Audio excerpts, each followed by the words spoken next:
What do you do if you fail a kitchen hood inspection right before a busy weekend? I'm James with Bare Metal Standard. We've been doing kitchen exhaust hood cleaning since 1964. Here with the answer for you. First things first, call your current vendor. There's going to be a tag on the hood with who they are and their contact number. You need to understand whether it could just be a administrative error, perhaps they have serviced you, or is there something where a fire inspector inspected the grease and said this is not acceptable?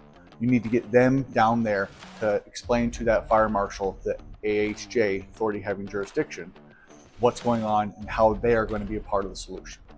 Step two, if you need a solution right then and there, you maybe need to do an emergency service and find somebody that can come and help you get your system fixed. And step three, beg and borrow time from that fire marshal, that AHJ, to give you time to work through that weekend and perhaps get that situation remediated as soon as possible. They are understanding with the fact that your restaurant, you're looking to make money.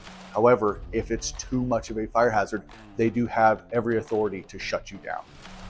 Make sure to stay ahead of the game and understand what your system needs and get the reports from your vendor ahead of time. But in the immediate, let's go ahead and get on the phone and start calling your current vendor to get them to fix that issue.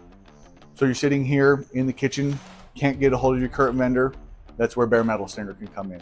We have been doing this since 1964. We have crews working 24/7, and we want to be your next vendor.